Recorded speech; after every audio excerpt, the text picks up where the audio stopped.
Hi, my name is Nina, and I'm a test prep tutor at Thinque Prep. Today, I'll be going over 5 of the most difficult SAT English questions. Let's start with the first one. This is number 14 from SAT Practice Exam number 1. It begins, typically, the ice sheet begins to show evidence of thawing in late summer. This follows several weeks of higher temperatures. For example, in the summer of 2012, virtually the entire Greenland ice sheet underwent thawing at or near its surface by mid-July, the earliest date on record. Take a moment to read and try to complete this question yourself, and we'll see if you got it right.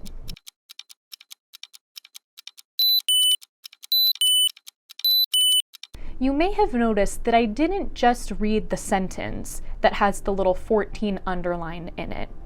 I noticed that the part that's underlined in 14 says "for example." For example is an introductory phrase, which means that the test will be giving you other options for introductory phrases, like it does in the answers. The answer options are no change, however, as such, and moreover. Whenever you have a question that tests you on introductory phrases, you must read at least the sentence before the sentence you're being tested on, so you understand the context, know the relationship between the sentences, and can accurately choose the correct introductory phrase. As you can see, the sentences before the sentence for 14 say that the ice sheet begins to show evidence of thawing in late summer. What would we qualify as late summer? Probably August or September. Then it says this follows several weeks of higher temperatures. The next sentence, though, says that in the summer of 2012, virtually the entire ice sheet underwent thawing by mid-July, the earliest date on record. So, you can tell, just from your knowledge of the seasons, that mid-July is probably not considered late summer. They also give you the note that this is the earliest date on record. So, we can see that this sentence is actually supposed to be in contrast with the idea that was previously conveyed. If the ice sheet normally thaws in late summer, but in this case it's thawing in mid-July, it's indicating contrast, which means that you must choose the introductory word or phrase that indicates contrast. In that case, the answer is B, however. It's very important to look for context clues in each and every one of the passages in the English section of the SAT. It's especially important for questions like this, where you're being tested on an introductory word or phrase. It's impossible to get these types of questions right if you don't read any of the surrounding sentences. So, whenever you see options like "for example" or "however," you know you'll want to read at least 1 or 2 sentences before that sentence, so you know what you're supposed to be setting that introductory phrase up for. You may have noticed that the first question I went over had nothing to do with grammar or punctuation. It tends to be the case that the most difficult questions on the English section have to do with things like word choice and other aspects of rhetoric, rather than just punctuation.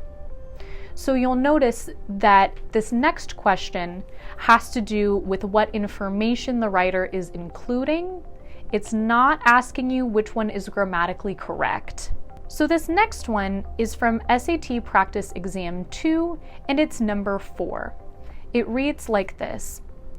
The share of library materials that is in non-print formats is increasing steadily. In 2010, at least 18.5 million ebooks were available for them to circulate. As a result, librarians must now be proficient curators of electronic information, compiling, catalog, and updating these collections. You see numbers 5 and 6 in the sample, but right now we're just going to look at number 4. I'll give you a moment to try this question.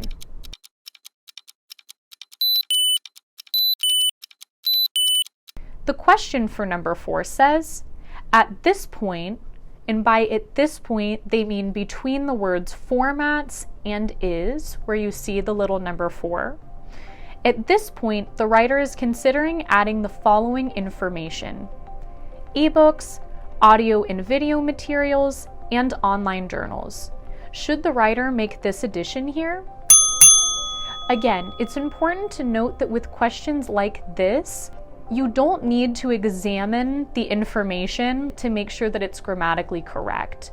It always will be grammatically correct. This is a question of whether or not it's a good place to add this information in the passage. If we go back to our context, the sentence for number 4 is talking about the increase of the share of library materials that are in non-print formats. So that means things that are not just printed books that we usually think of when we think of a library. And then they go on to talk about ebooks, electronic information, and online collections. So you can already tell that the information they're hoping to add that says ebooks, audio and video materials, etc., seems highly relevant to this part of the passage. Let's look at these answers. A says, yes, they should add that information because it provides specific examples of the materials discussed in the sentence. That seems like a good candidate, right? It says materials in non-print formats, and all of those materials listed between the dashes are non-print materials. Still, let's check out the other answers. B says, yes, it should be added because it illustrates the reason for the increase mentioned later in the sentence. So in the second half of the sentence, it says that material in non-print formats are increasing steadily, but the information they're thinking about adding does not have a cause for this. There's not a cause and effect relationship. If the material between the dashes had a reason, then maybe B would be a good candidate for the correct answer. But it just has a list of nouns, so that's not going to be it. C says, no, this information should not be added because it interrupts the flow of the sentence by supplying irrelevant information. Like I already said, we can already see that this information is relevant to the topic that the paragraph is discussing, so C will not be the answer. Finally, D says no, it should not be added because it weakens the focus of the passage by discussing a subject other than librarians. Well, the information here isn't wildly off the topic of librarians and the work that they do. It's actually highly relevant to the work that they do because the point of this paragraph is discussing what librarians do other than just manage printed books. So D is not going to be it either. The correct answer is A. Yes, we should add it because it provides specific examples of the materials discussed in the sentence. As writers, we know it's always good to add specific examples for things, so this would actually make a great addition to the passage. This next question is from SAT Practice Exam 3, and it's number 29. My fellow tutors at Thinque Prep and I call this the infamous pair question, because it's about pairs and so many students miss this on the test. So let's get into it.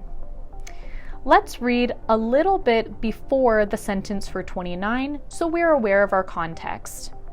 It says, furthermore, some fruits, particularly those that naturally produce a large amount of ethylene, do not respond as well to 1 MCP treatment.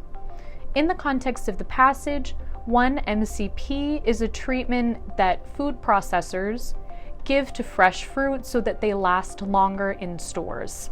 The sentence for 29 says, take Bartlett pears for instance, unless they are treated with exactly the right amount of 1 MCP at exactly the right time, they will remain hard and green until they rot, and consumers who experience this will be unlikely to purchase them again. It's time for you to try your hand at the infamous pair question. Good luck!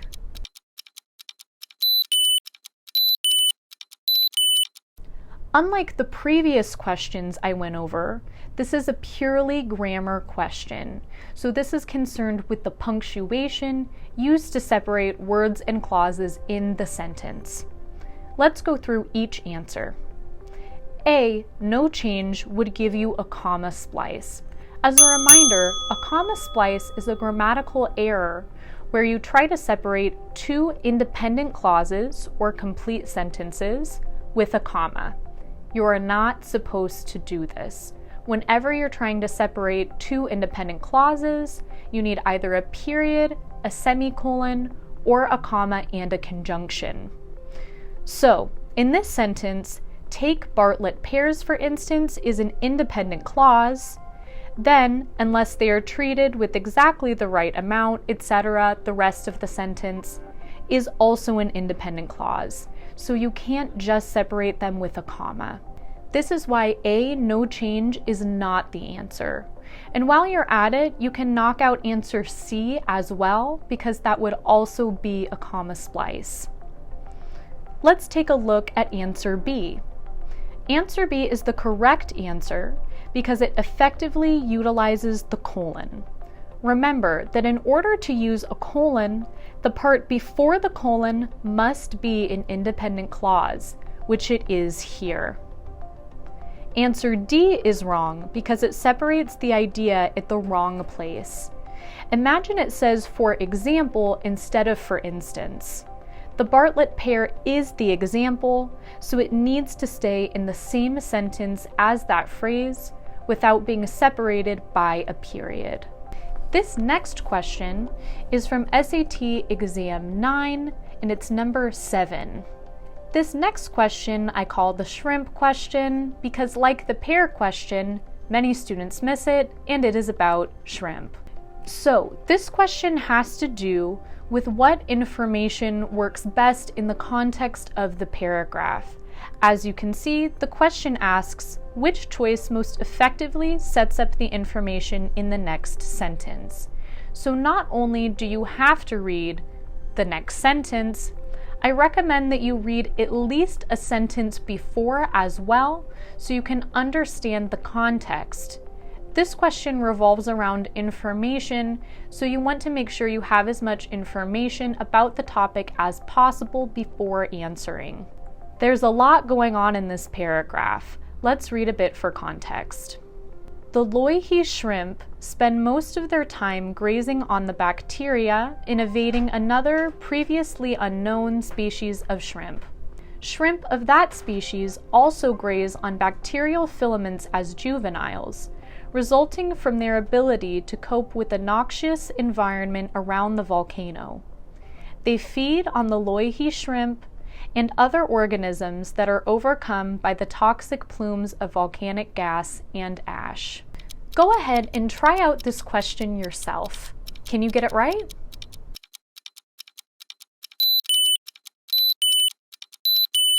What many students don't realize about this part of the paragraph is that it's actually talking about two different species of shrimp. The first is the loihi shrimp, and the other is that previously unknown species of shrimp.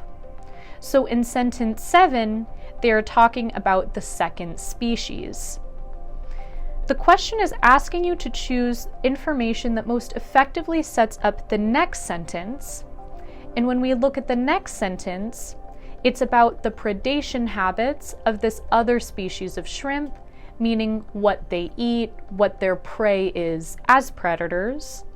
So the correct answer is going to have something to do with the shrimp's eating habits. The only answer that has to do with what this species of shrimp eats is D. But as adults, their claws are large enough for the shrimp to be predators. Then that moves effectively into the next sentence that says that they feed on the loihi shrimp and other organisms.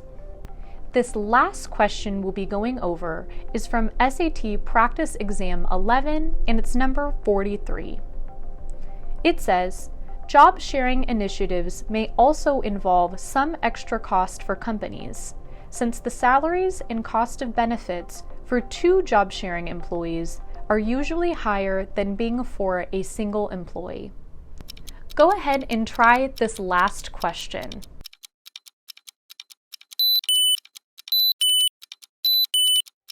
Students get hung up on this one because they try to choose between the prepositions of and for, but actually this isn't a preposition question at all.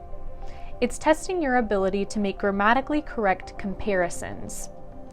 In the sentence, they're comparing salaries and cost of benefits for 2 job-sharing employees and the salaries and cost of benefits for a single employee. They're trying and failing to replace the second time you'd say salaries and cost of benefits with the relative pronoun that or those. Because salaries and cost of benefits is plural, there are 2 nouns in the subject. The correct relative pronoun to choose is the plural one, and that's the word those. If you got all 5 questions right, let us know in the comments. Thank you for watching this video about the 5 most difficult SAT English questions. Feel free to shout out in the comments which question you hate the most. Also, let me know if there are any other questions you'd like me to review in other videos. Don't forget to like and subscribe. Bye!